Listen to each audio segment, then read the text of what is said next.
Media बंधुओं, वैसे आप लोगों को ये विदित है कि कल भारतीय संविधान के मूल निर्माता एवं दलितों व अन्य उपेक्षित वर्गों के मसीहा परम पूज्य बाबा साहब डॉक्टर भीमराव अंबेडकर की जयंती थी, जिसे पूरे देश में बीएसपी के लोगों ने अपने परिवार सहित बड़े धूमधाम से मनाया है। खासकर यूपी की राजधानी लखनऊ में तो कल इनकी जयंती पर पूर्व की तरह ही इस बार भी इनके लाखों लाखों अपार अनुयायियों ने यहाँ लखनऊ में मेरी रही सरकार द्वारा निर्मित किए गए डॉक्टर भीमराव अंबेडकर सामाजिक परिवर्तन स्थल पर पहुंचकर इसे अपने श्रद्धा के मेले के रूप में मनाया है तथा इस विशाल व ऐतिहासिक स्थल पर लगी इनकी बड़ी प्रतिमा पर, अति विशाल प्रतिमा पर अपने श्रद्धा सुमन भी अर्पित किए हैं। इन सभी के बीएसपी बहुत बहुत आभारी है। इसके साथ ही इनकी सुविधा को विशेष ध्यान में रखकर कल मैंने इनकी जयंती पर पार्टी के वरिष्ठ पदाधिकारियों व कार्यकर्ताओं आदि के साथ अपने निवास स्थान पर ही इनकी प्रतिमा पर अपने श्रद्धा सुमन अर्पित किए हैं और इस मौके पर प्रेस नोट आदि के जरिए भी इनकी त्याग, तपस्या, संघर्ष व कार्यों आदि के बारे में भी अपनी श्रद्धा व भावनाएं व्यक्त की हैं, जिनकी सोच व मूवमेंट को आगे बढ़ाने के लिए बीएसपी के जन्मदाता एवं संस्थापक मान्यवर श्री कांशीराम जी ने अपनी पूरी जिंदगी समर्पित की है, जिनसे प्रेरित होकर अब मेरी देखरेख में इसे आगे बढ़ाया जा रहा है। हालांकि इनके इस कारवां को पीछे ढकेलने के लिए यहाँ सभी दलित विरोधी जातिवादी पार्टियां किस्म किस्म के साम दाम दंड भेद आदि हथकंडे भी काफी इस्तेमाल कर रही हैं, जिनसे बीएसपी के लोगों को कदम कदम पर हमेशा सावधान रहना है और यही फिर अपने इन महापुरुषों के प्रति इनकी सच्ची श्रद्धा भी होगी। हालांकि इस संदर्भ में मेरा ये कहना है कि बीएसपी के बेस वोट अर्थात दलितों के वोटों को लुभाने के लिए पिछले कुछ समय से यहाँ सभी विरोधी पार्टियां अपने अधिकांश कार्यक्रमों में बीएसपी के नीले रंग को ही विभिन्न रूपों में इस्तेमाल कर रही हैं, जिसका दलितों पर कुछ भी असर पड़ने वाला नहीं है, क्योंकि इन पर केवल बीएसपी के नीले रंग का ही असर पड़ता है, अन्य किसी और रंग का नहीं। ये विरोधियों को ध्यान में रखकर चलना चाहिए। और अब जिस खास मकसद से आज मैंने मीडिया बंधुओं को बुलाया वो है महिला आरक्षण का अति महत्वपूर्ण मामला, जिसके लिए केंद्र सरकार ने कल से संसद का 3 दिन का विशेष सत्र भी बुलाया हुआ है। और इस संबंध में हमारी पार्टी का ये कहना है कि देश में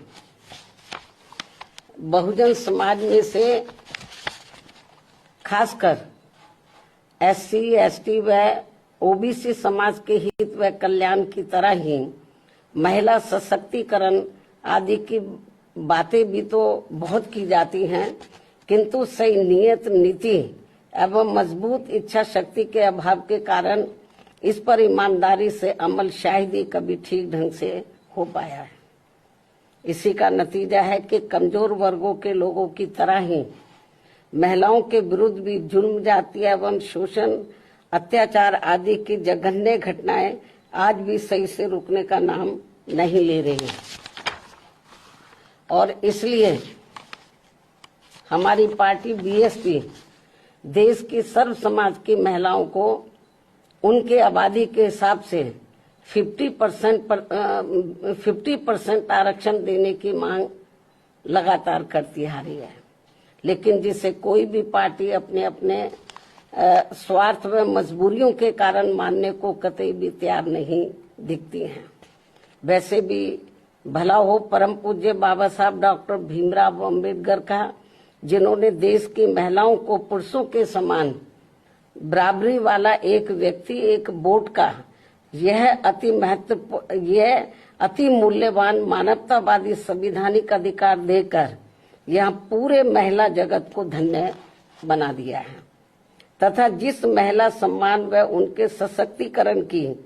जो जबरदस्त बुनियाद इन्होंने यहाँ देश में डाली है, उसके लिए देश हमेशा उनका कृतज्ञ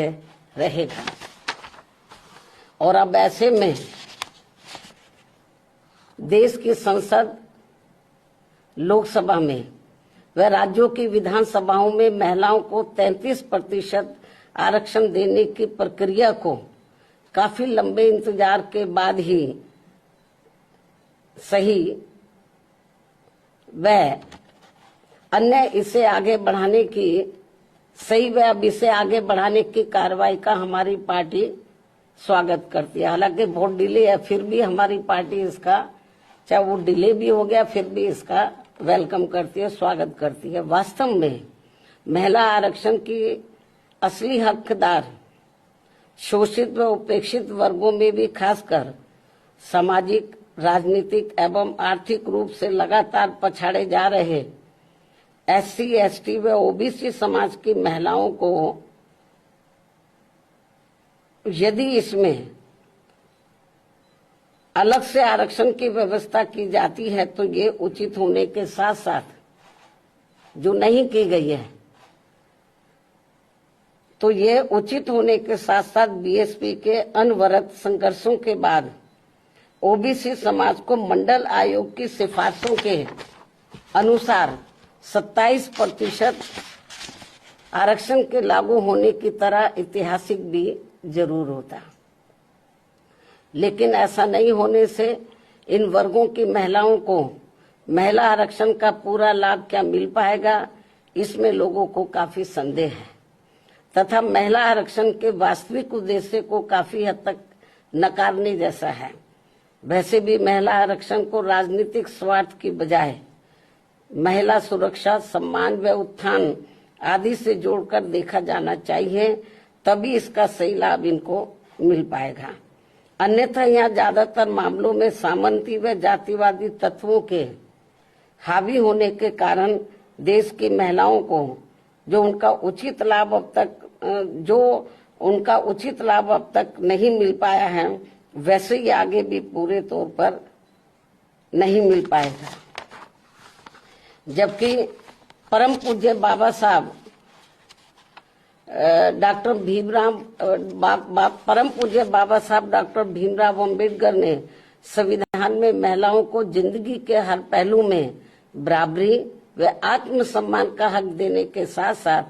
हिंदू कोड बिल लाकर भी इन्हें जबरदस्त कानूनी अधिकार भी देना चाहा था, जिसे तब केंद्र की रही कांग्रेसी सरकार ने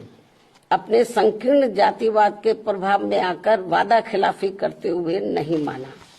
और बाद में इसको आत्मा विहीन करके इसे टुकड़ों टुकड़ों में पास किया गया। इस प्रकार OBC समाज को आरक्षण देने के साथ साथ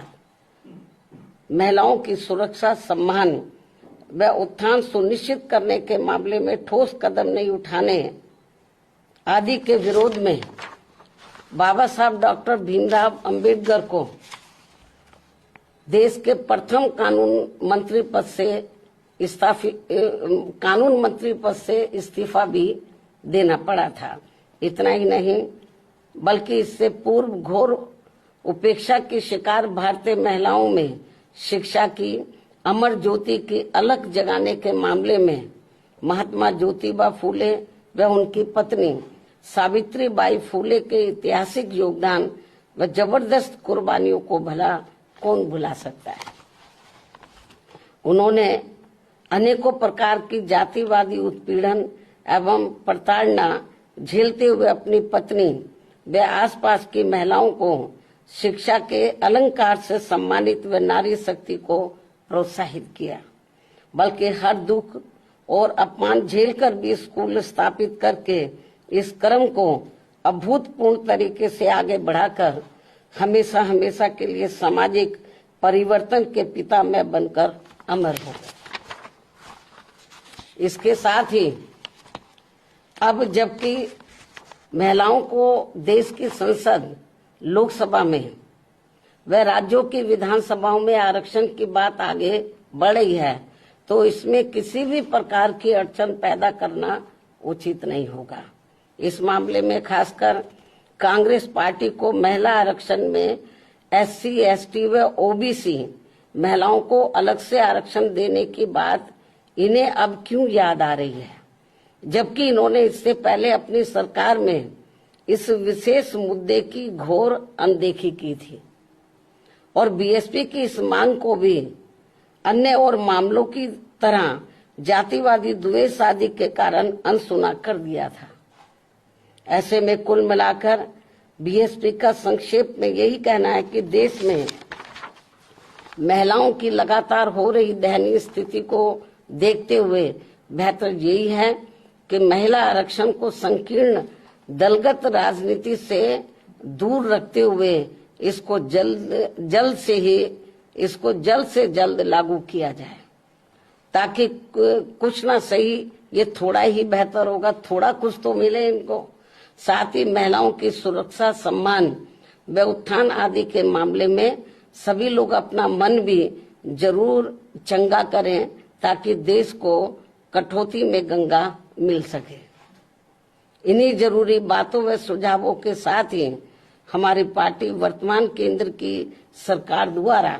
संसद में, लोकसभा व राज्यों की विधानसभाओं में 33% दिए जाने वाले आरक्षण के फैसले का स्वागत करती है। हालांकि हमारी पार्टी तो शुरू से इसकी पक्षधर थी कि इनको 50% मिलना चाहिए, चलो थोड़ा घना इनको मिल रहा 33%, इसका भी हमारी पार्टी वेलकम करती है। धन्यवाद।